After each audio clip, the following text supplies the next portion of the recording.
बड़े भाग होते हैं उन जीवों के जो अपने पूरे जीवन काल में एक बार भी इस मूल ज्ञान को, इस आत्म ज्ञान को सुन पाते हैं।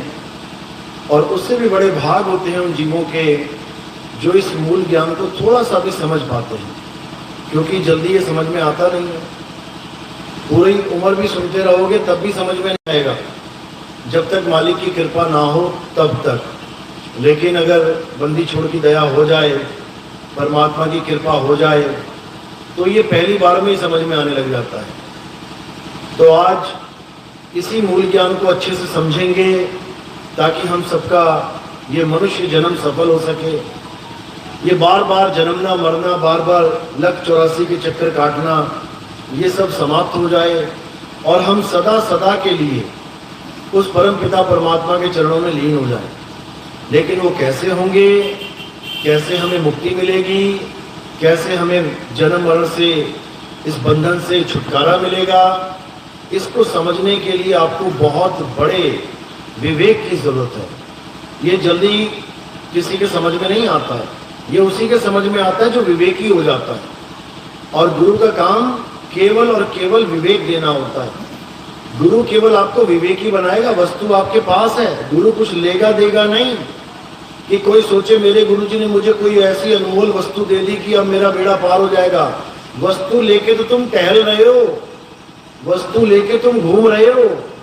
संतों ने समझाया, भीखा भूखा कोई नहीं, सबकी गठड़ी लाल, और गांठ खोल देखा नहीं, ताते भय कंगाल। यानी इस दुनिया में एक भी ऐसा जीव नहीं है जिसके पास वो अनमोल वस्तु नहीं है।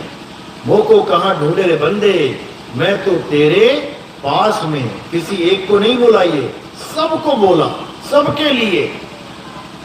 लेकिन वो वस्तु कैसे मिलेगी, क्या करना पड़ेगा, उसके लिए आपको मूल ज्ञान समझना पड़ेगा। सबसे पहले सत्संग से जुड़ना पड़ेगा। कहते हैं बिन सत्संग विवेक ना होई, और राम कृपा बिन सुलभ न सोई। बिना सत्संग के विवेक होने वाला नहीं है। और जब तक विवेक नहीं हुआ तब तक आप उस अनमोल वस्तु के बारे में सोच भी नहीं सकते। तो आज उसी अनमोल वस्तु के बारे में सत्संग करेंगे, उसका खुलासा करेंगे, ताकि सब भक्तों को उस अनमोल वस्तु का ज्ञान प्राप्त हो, जिसके लिए मीराबाई ने बोला, वस्तु अमोलक दी मेरे सतगुरु, और कृपा कर अपनायो, पायो जी में नाम रतन धन पायो। वो क्या है नाम रतन, वो कौन सा धन है, आज उसका पूरा खुलासा किया जाएगा। तो सत्संग शुरू करने से पहले परम पिता परमात्मा के चरणों में बंदगी करेंगे, जयकारा लगाएंगे और फिर सत्संग शुरू करेंगे। बोलिए परम पिता परमात्मा की, सदगुरु बंदी छोड़ कबीर साहेब की, सभी संतों की, सभी भक्तों की, सदगुरु मदनपति साहेब की, सदगुरु दूलमपति साहेब की, दीवान जवाहरपति साहेब की, सदगुरु मोहनपति साहेब की, सदगुरु राम अनुराग साहेब की, सदगुरु राम सेवक साहेब की, सदगुरु विराटपति साहेब की, कईनापुर धाम की, सभी संतों की, सत्संग में आए भक्तों की, सबके गुरु महाराज की, सकल हंस को बंदगी, साहेब बंदगी सपना।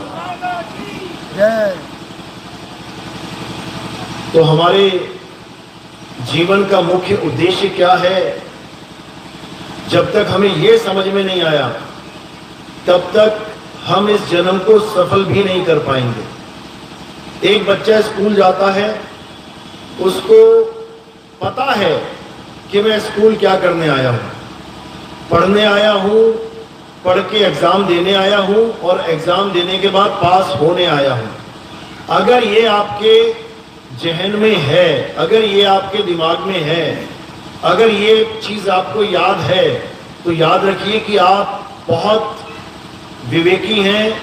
आप उस नजर को रखते हैं जिसको पार की नजर कहते हैं। आप उस लक्ष्य को समझते हैं जो आपने प्राप्त करना है।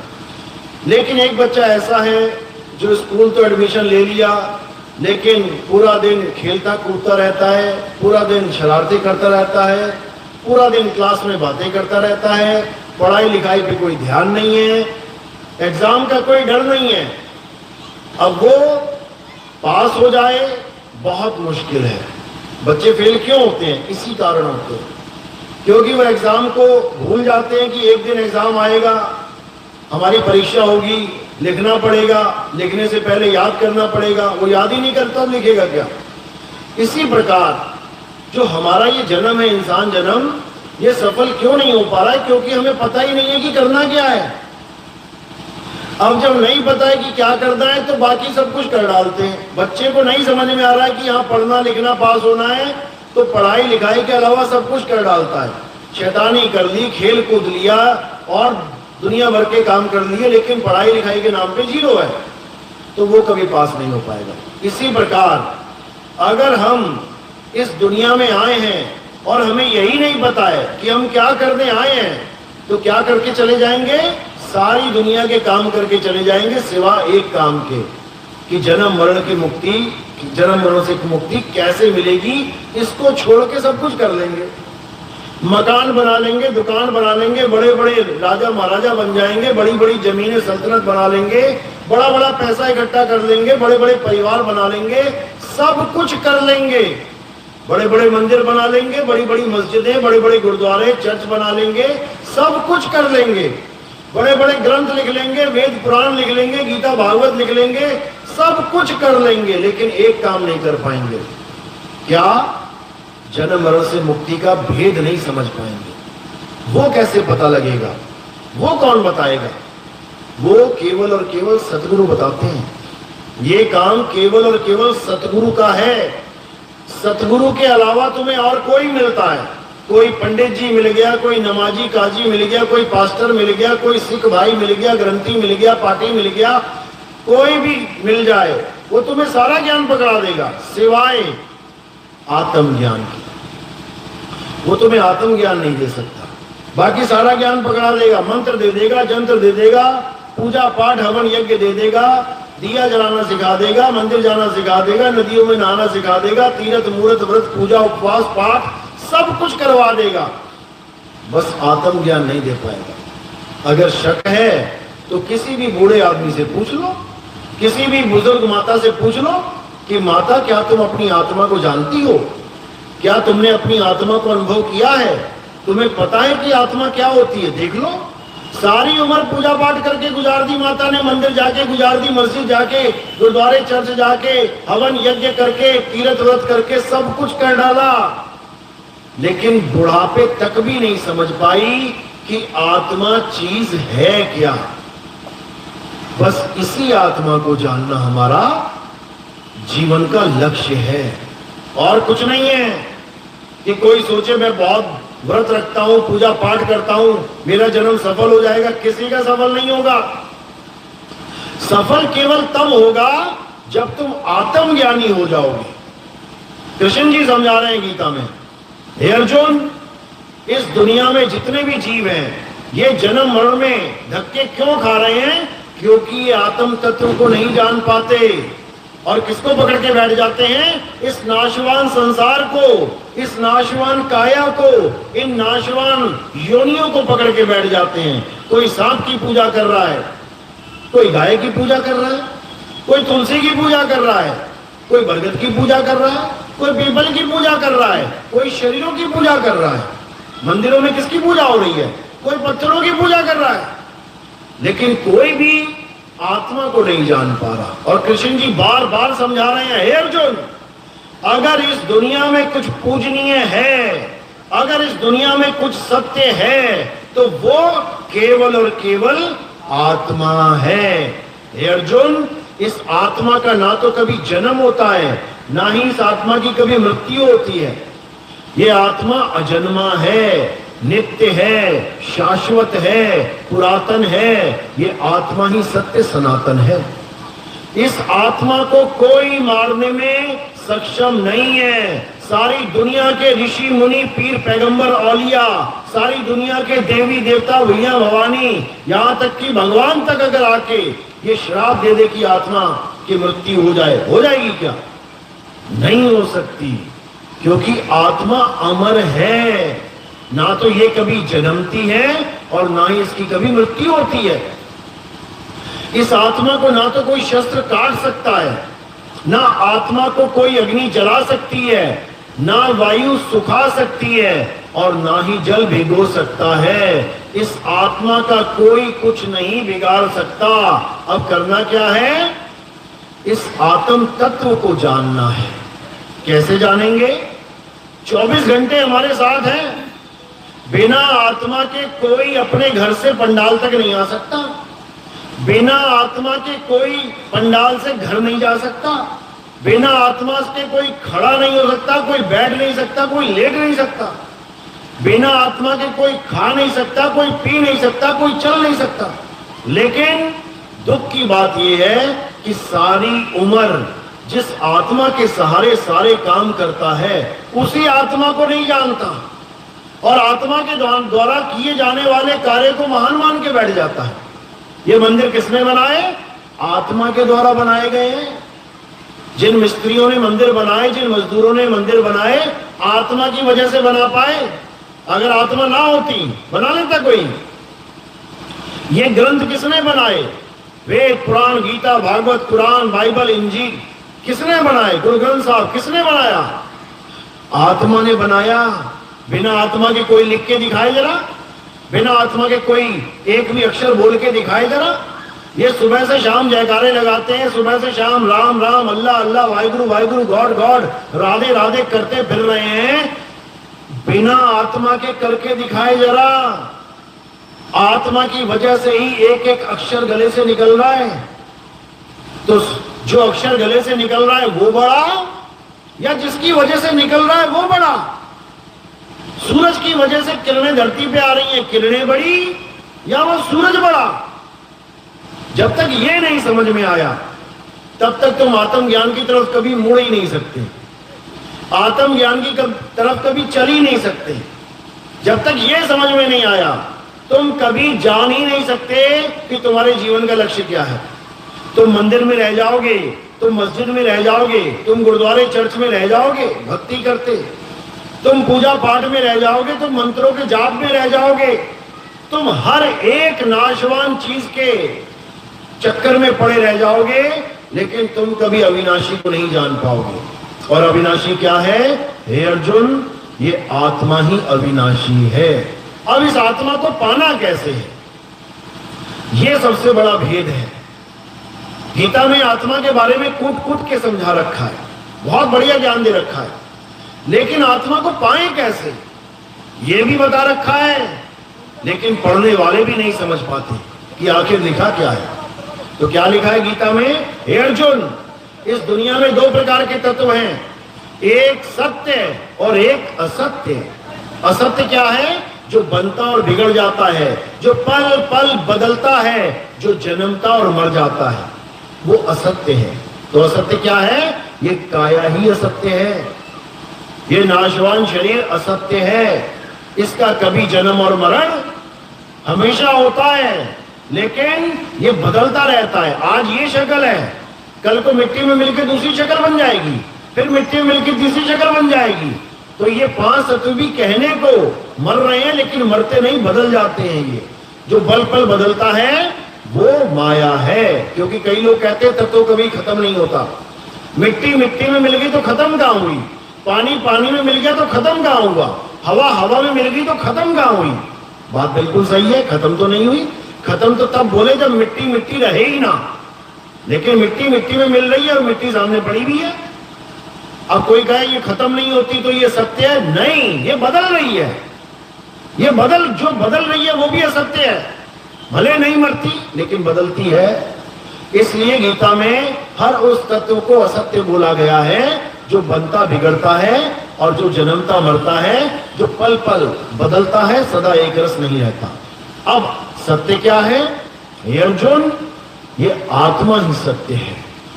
इस आत्मा का ना तो कभी जन्म होता है, ना ही इस आत्मा की कभी मृत्यु होती है। ये कभी नहीं बनता, कभी नहीं बिगड़ता, ये सदा से था, है और रहेगा। इसी आत्मा को सनातन कहा जाता है। हमारा धर्म कौन सा है? हमारा धर्म है सत्य सनातन। इसका मतलब क्या है? इसका मतलब क्या मंदिर में पूजा करें जाके? इसका मतलब क्या पत्थर को पूजें? बिल्कुल नहीं। सत्य सनातन का मतलब क्या है? जो सदा सदा से था, है और रहेगा, वो सत्य सनातन कहलाता है। हमारे धर्म में आत्मा का ज्ञान दिया जाता था शुरू से, लेकिन धीरे धीरे धीरे कहते हैं विकार आते जाते हैं, आते जाते हैं। जब बच्चा छोटा सा होता है तो निर्विकार कहते हैं उसको, कि बच्चा है, कुछ नहीं पता इसको लालच का नहीं पता, इसको लोभ का नहीं पता, इसको काम का क्रोध का नहीं पता, पड़ा हुआ है बेचारा एक पालकी में। लेकिन जैसे ही बड़ा होता जाता है, काम भी आ गया, क्रोध भी आ गया, लोभ भी आ गया, मोह भी, सारे विकार आ गए। इसी प्रकार जब हम आत्म तत्व में रमे होते हैं तब हम निर्विकार होते हैं। और जब हमारी पूजा पद्धति, हमारे ऋषि मुनि आत्मा से दूर होते गए तो दुनिया भर के विकार आते गए और हमारा धर्म विकारों से भर गया। आज भगवानों के नाम पर भी देखो क्या चल रहा है। किसी भी मंदिर में चले जाओ जो मशहूर है, वहां पे 2 लाइनें लगी हुई हैं, एक गरीबों की, एक अमीरों की। ये कहां से फार्मूला बन गया भाई? क्या शंकर जी कैलाश पर्वत पे बैठे होते तो 2 लाइनें चलती थी, एक अमीरों की और एक गरीबों की? ऐसा तो नहीं था। लेकिन ऐसा हो गया। क्यों हो गया? क्योंकि हम आत्म तत्व से दूर हो गए। अब आत्मा से दूर हो गए तो क्या बचा? फिर विकारी बच्चे, कुछ ना कुछ गड़बड़ होती जाएगी। तो करना क्या है? अब वापस घूम के यू टर्न लेके दोबारा आत्मा में रमण करना है। अध्याय 3 17वां श्लोक क्या कह रहे हैं? हे अर्जुन, जो अपनी आत्मा में रमण करते हैं, जो अपनी आत्मा में तृप्त हैं, जो अपनी आत्मा में संतुष्ट हैं, उनके लिए कोई धार्मिक कर्म कर्तव्य लागू नहीं होता। अब ये कौन रमेगा, कौन संतुष्ट होगा, कौन तृप्त होगा, ये कौन है? ये जीवात्मा है। जीवात्मा अपने असली स्वरूप को, जिसे आत्म स्वरूप कहते हैं, जीव स्वरूप नहीं, आत्म स्वरूप, जिसे सोहम स्वरूप कहते हैं। सोहंग नहीं कि श्वासों के अजपा जाप कर रहे हो, सोहंग सोहम, ये सोहम स्वरूप है। यानी जो तू सो हम, जैसा तू वैसे हम। जब ये अवस्था बनेगी, जब ये स्वरूप प्राप्त होगा, तब समझ लो कि अब तुम जन्म मरण से न्यारे हो जाओगे। और अगर ये स्वरूप प्राप्त नहीं कर पाए, अगर आत्मा और परमात्मा में भेद ही मानते रह गए, अभेद नहीं कर पाए, तो मेरे भाई दोबारा जन्म हो जाएगा। कोई माई का लाल बचाने वाला नहीं है। इसीलिए कबीर साहब ने और अन्य संतों ने क्या समझाया? तो ही मोही, मोही तो ही अंतर कैसा। कोई अंतर नहीं है। बस अंतर है तो क्या है कि हम अपने स्वरूप को भूले बैठे हैं, इसलिए काया मान बैठे हैं। और वो मालिक अपने स्वरूप को जानता है, इसलिए कुल का मालिक बंदी छोड़ है। अब उस कुल के मालिक को, यानी उस परमपिता परमात्मा को पाने के लिए ये जीव करे तो करे क्या? केवल भेदी गुरु की जरूरत है। इसको एक गुरु धारण कर ले। कौन सा गुरु? जो ये सारे मंत्र जंतर तंत्र, पूजा पाठ, हवन यज्ञ, ये सारे गंगा स्नान, जमुना स्नान, ये सारे परिक्रमा, पर्वतार, जितने भी पर्वत पे परिक्रमाएं कुछ भी चल रही है, सब छोड़ दो। और क्या करे? हे अर्जुन, केवल अपनी आत्मा में स्थित होना है। जो अपनी आत्मा में स्थित हो गया वही स्थित प्रज्ञ कहलाता है। जो अपनी आत्मा में स्थित हो गया वही जन्म मरण का बंधन तोड़ के मुक्त हो जाता है। वरना जितने भी जपी तपी सन्यासी हैं, ये सब बंधन में ही रहते हैं। कबीर साहब समझा रहे हैं बाणी में, वो को कहां ढूंढे रे बंदे, मैं तो तेरे पास में। ना मैं जप में, ना मैं तप में, ना एकांत निवास में, ना मंदिर में, ना मस्जिद में, ना काबे कैलाश में। खोजी होए तुरंत मिल जाऊं, एक पल की तलाश में। और कहे कबीर, सुनो भाई साधो, मैं तो हूं विश्वास में। कहते हैं जब तक तुम्हें ऐसा गुरु नहीं मिल गया ये जितना जो मैंने बोला है सब छुड़वा दे पहले तो। ना मंदिर में, ना मस्जिद में, ना काबे कैलाश में, सब छुड़वा दे। ना मैं जप में, ना मैं तप में, ना एकांत निवास में, सब छुड़वा दे। नहीं प्राण में, नहीं पिंड में, ना ब्रह्मांड आकाश में, सब छुड़वा दे। ना मैं त्रिकुटी भंवर गुफा में और ना श्वासों की श्वास में, ये सब छुड़वा दे। तब समझना कि अब सही रास्ता मिलने वाला है। और वो रास्ता क्या है? वो है आत्म ज्ञान। जल में मीन प्यासी, मोहे देखत आवे हासी, आत्म ज्ञान बिना नर भटके, कभी काबा कभी काशी। केवल आत्मा का ज्ञान ना होने के कारण हम जन्मों जन्मों से भटक रहे हैं। सतयुग में इतनी पूजा पाठ करी, इतनी भक्ति करी, इतना नाम जपा, कमी नहीं छोड़ी सतयुग में, सब कुछ किया, फिर क्या हुआ? फिर त्रेता युग में आ गए। त्रेता में खूब नाम जपा, खूब हवन यज्ञ किए, खूब पूजा पाठ किया, खूब राम राम किया। उसके बाद क्या हुआ? उसके बाद द्वापर में आ गए। द्वापर में खूब पूजा पाठ करी, खूब देवताओं को मनाया, खूब राधे कृष्णा किया। उसके बाद क्या हुआ? ये कलयुग में आ गए। और अगर कलयुग में भी यही कुछ करते रहे तो क्या होगा? फिर वापस आ जाएंगे। इसलिए अब क्या करना है? अब वो नहीं करना है जो कलयुग, सतयुग, द्वापर, त्रेता में कर लिया है। अब क्या करना है? अब वो करना है जो इन चारों युग में आज तक नहीं कर पाए। और वो क्या है? अपनी आत्मा में रमण करना है। रमण।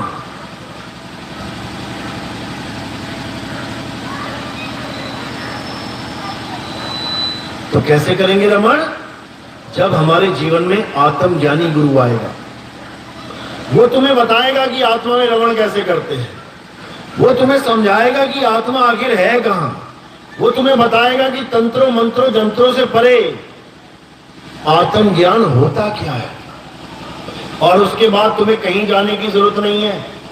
उसके बाद जहां तुम खड़े हो वहीं परमात्मा है, जहां तुम बैठे हो वहीं परमात्मा है, जहां तुम लेटे हो वहीं परमात्मा है, जहां तुम हो वहीं परमात्मा है। उसके बाद कोई परमात्मा को ढूंढने वाला खेल खत्म हो जाएगा। उसके बाद क्या हो जाएगा? उसके बाद परमात्मा तुम्हारे अंदर ही विराजमान है, उसी में खोजना है। साहिब समझा रहे हैं, कह रहे हैं ज्यों तिल माही तेल है और ज्यों चकमक में आग, तेरा साईं तुझ में है, जाग सके तो जाग। कह रहे कहीं जाने की जरूरत नहीं है भाई, जहां तू बैठा है वहीं परमात्मा है। बस तेरे जीवन में वेदी गुरु आ जाए, वही मिल जाएगा तुझे मालिक।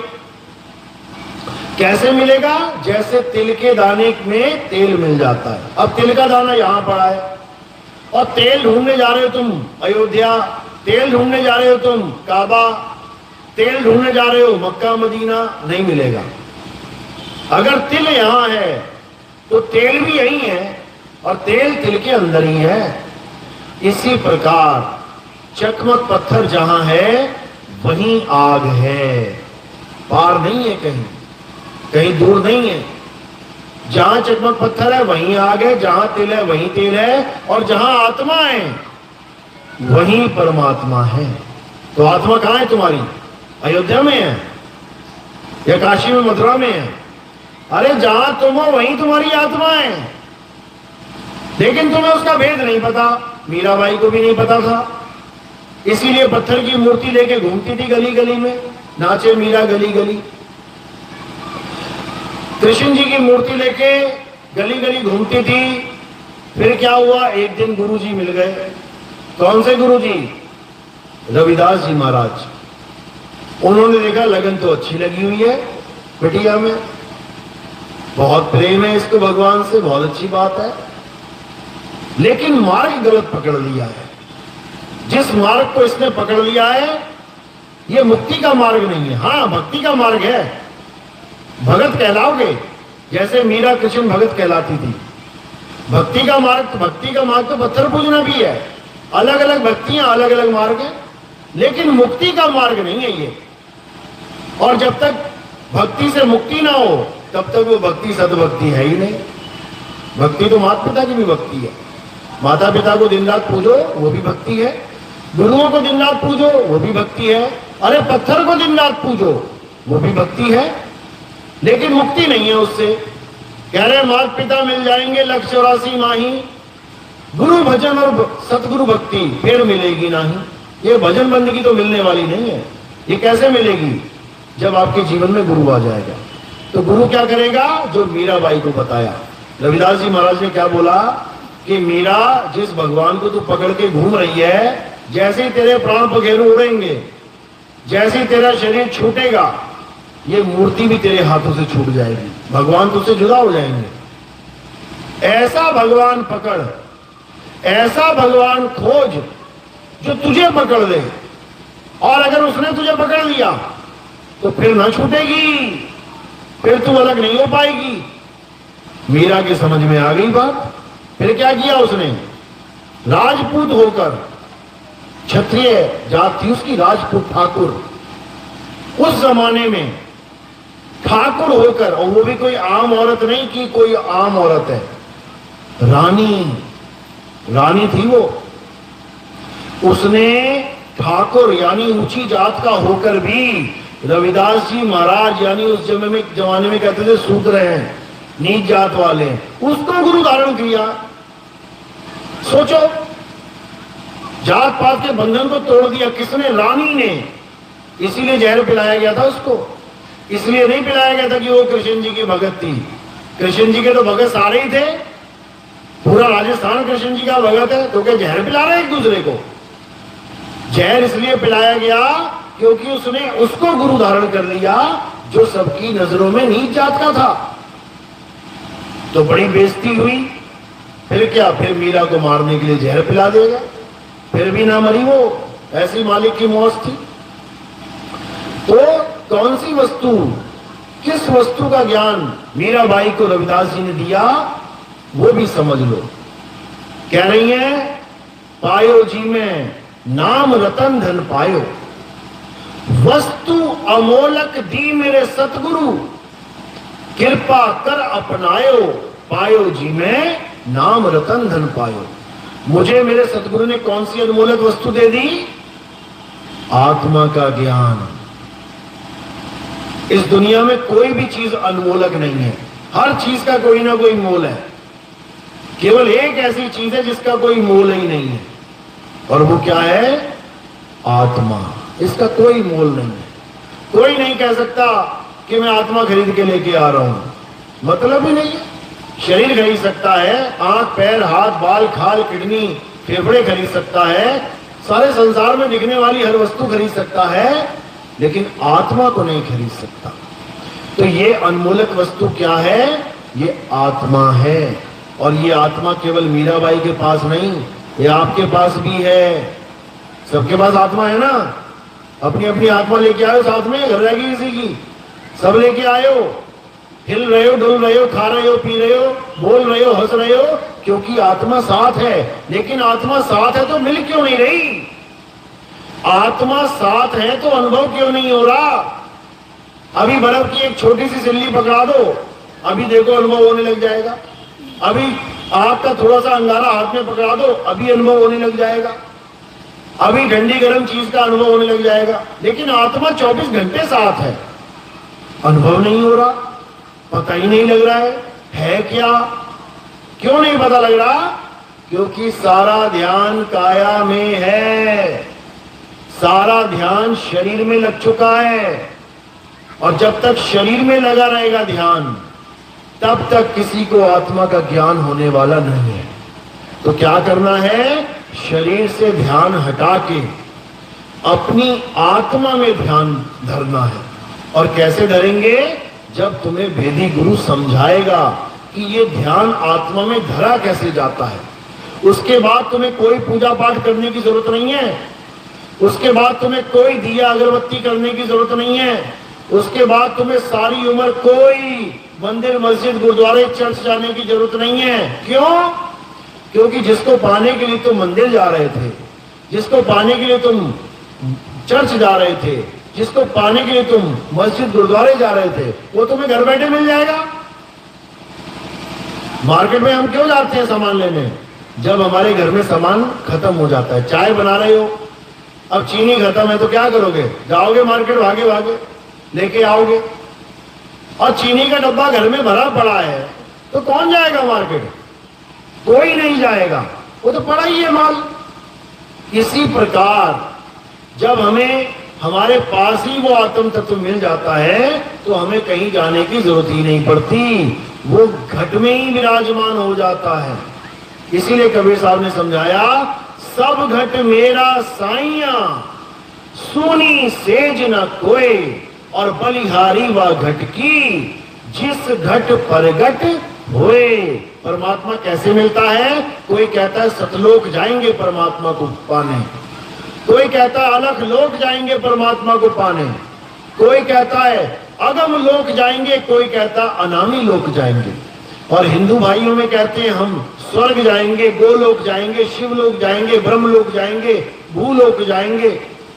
कहीं जाने की जरूरत नहीं है, वो घट में ही विराजमान हो जाता है।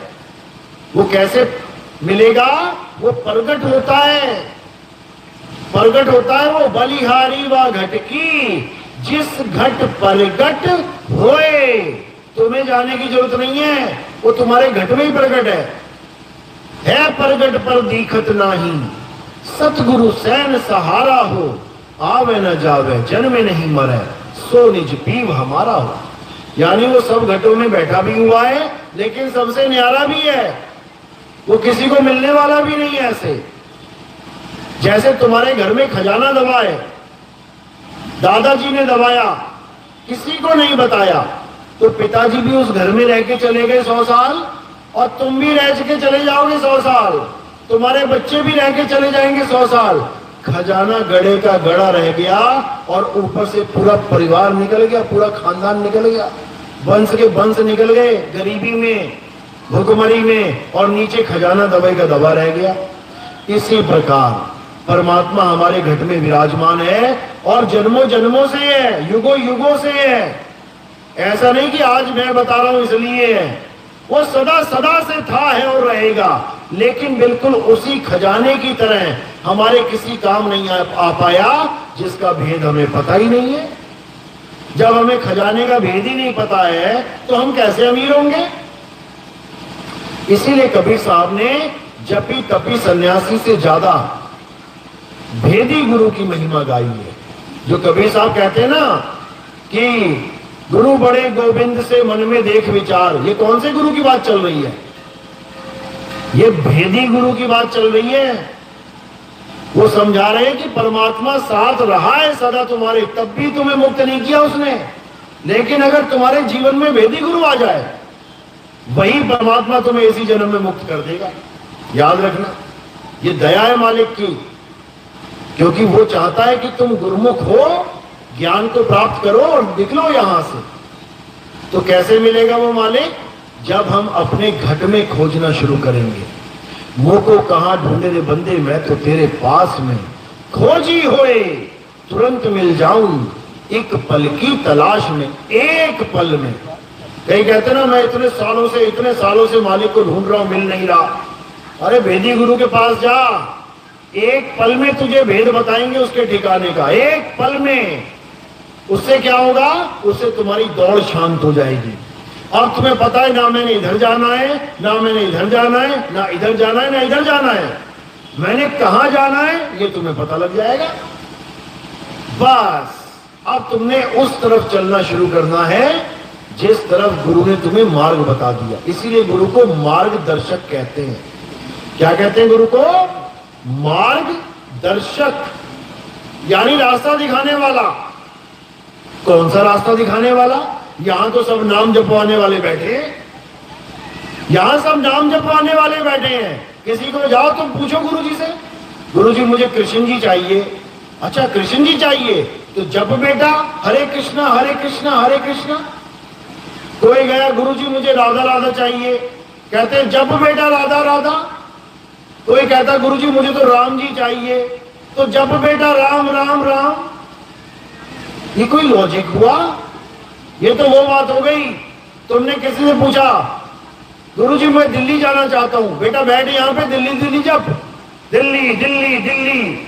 गुरुजी मैं नोएडा जाना चाहता हूं, बैठ जाए यहाँ पे, जब नोएडा नोएडा नोएडा। मैं जी गुड़गावा जाना चाहता हूं, बैठ यहाँ, जब गुड़गावा गुड़गावा। क्या बच्चों वाली बातें हैं ये कैसी भक्ति है भाई? हीरा चाहिए तो हीरा हीरा जप ले, आलू चाहिए आलू आलू जप ले, टमाटर चाहिए टमाटर टमाटर जप ले। मजाक बना लिया भगवान का इन लोगों ने। ये कोई भक्ति भक्ति नहीं है, ये मूर्ख बनाया जा रहा है तुम्हें। कारण क्या है? क्योंकि इनके पास आत्मा का ज्ञान नहीं है।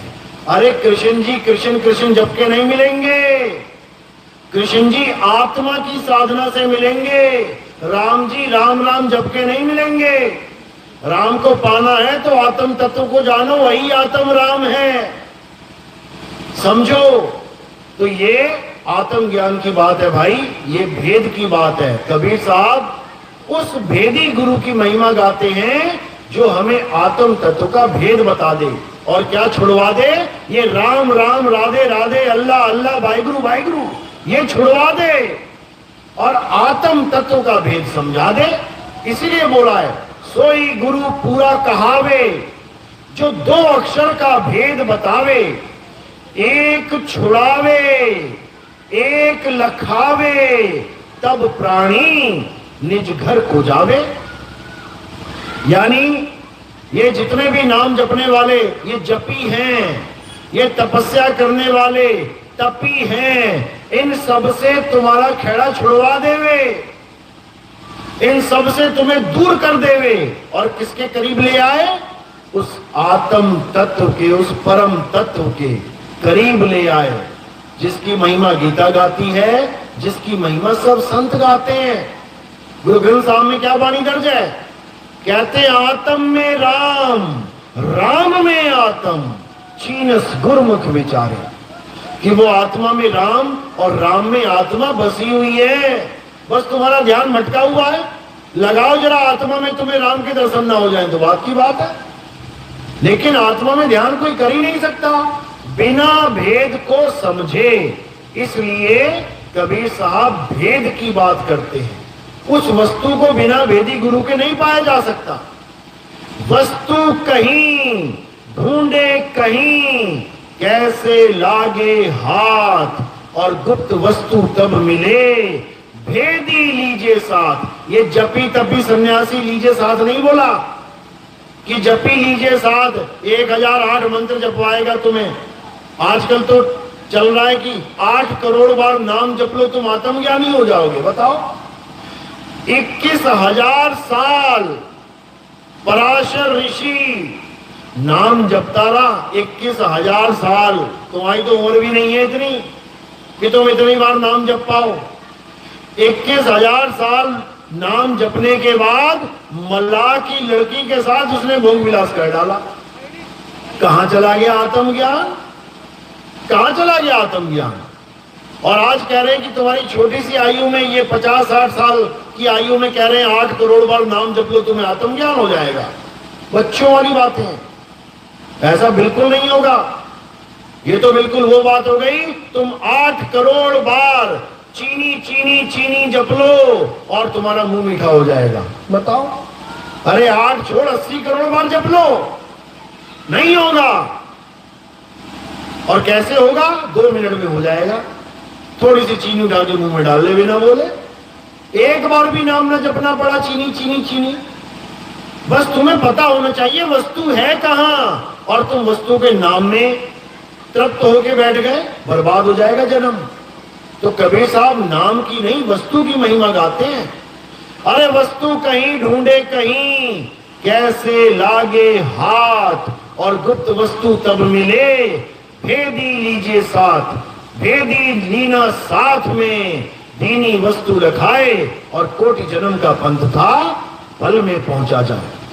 करोड़ों जन्म बीत जाएंगे बिना गुरु के, भक्ति करते करते, और बीते ही गए लोगों के जन्मों जन्म बीत गए, मुक्ति प्राप्त नहीं हुई।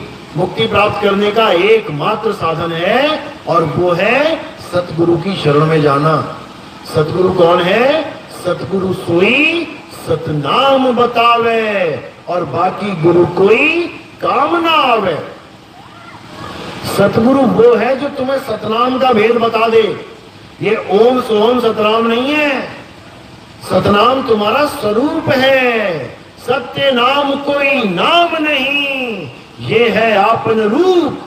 और जो जाने इस भेद को पावे आप स्वरूप। तुम्हारा स्वरूप ही सतनाम है। तुम्हारा स्वरूप अजर अमर अविनाशी है। तुम्हारा स्वरूप अखंड है, लेकिन तुम उस स्वरूप को जानते नहीं। तुम अपने निज नाम को पहचानते नहीं। क्या कह रहे हैं? अरे सत्य स्वरूपी नाम साहिब का, सो निज नाम हमारा। लेकिन कौन जानेगा बिना गुरु के? तंत्रों में, मंत्रों में, जंत्रों में पूरा जीवन बर्बाद करके चले जाते हैं, 84 में भटक जाते हैं। लेकिन अब नहीं भटकना है। अब वो काम करना है जो आज तक नहीं किया, और वो क्या है? अपनी आत्मा में रमण करना है, और कुछ नहीं करना।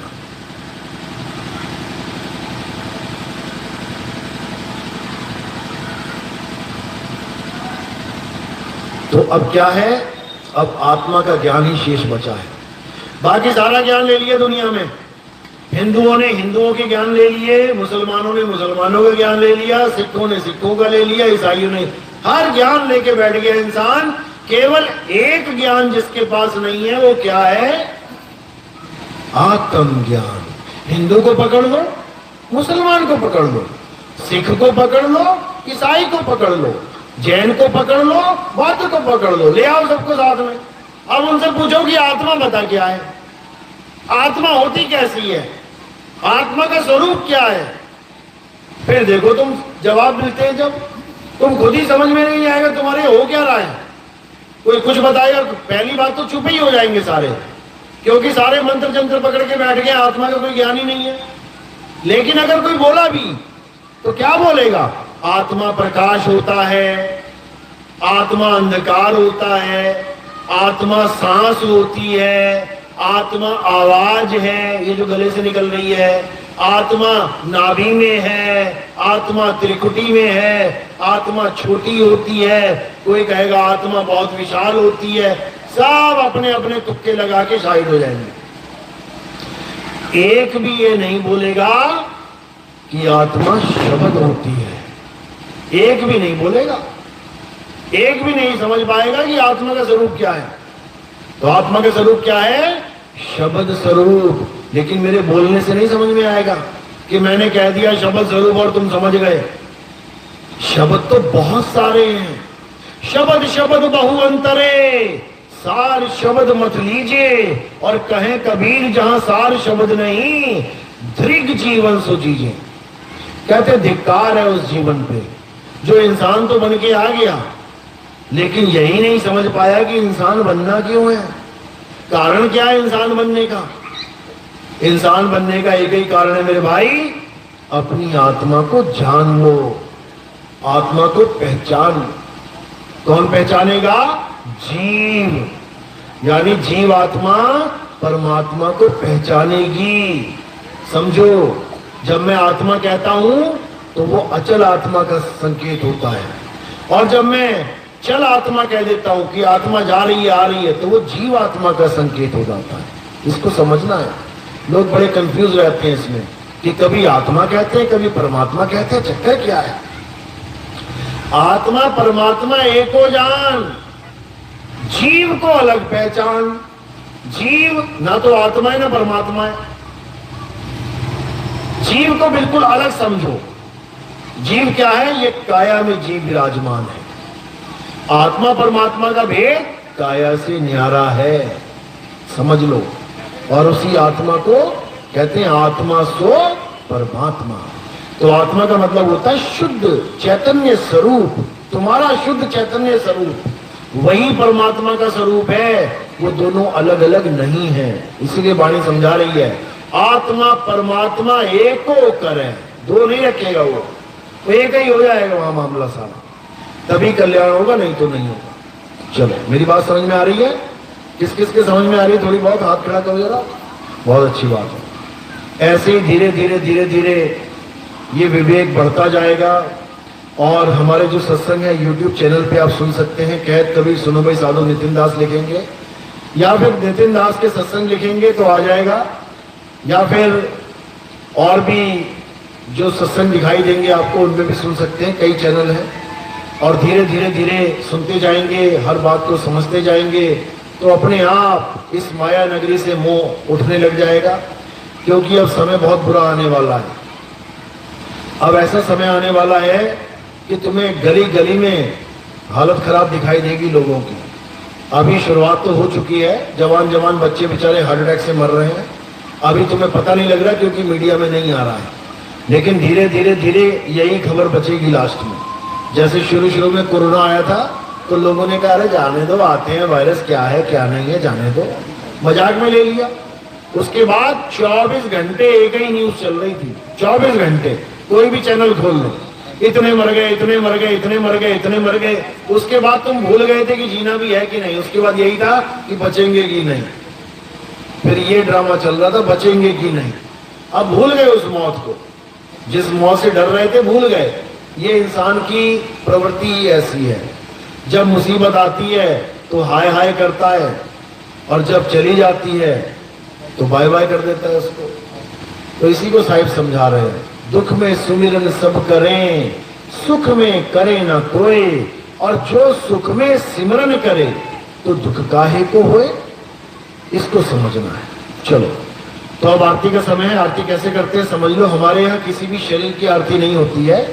हमारे यहाँ किसी भी काया की, पत्थर की, फोटो की, कैलेंडर की, यानी कोई भी ऐसी वस्तु जिसमें आत्मा नहीं है, हमारे यहाँ उसकी पूजा नहीं होती, हमारे यहाँ उसकी आरती नहीं होती। कई गुरु देखे होंगे आपने, अपनी फोटो लगा लेते हैं, कहाँ रखनी है, मंदिर में रख लेना सजा के।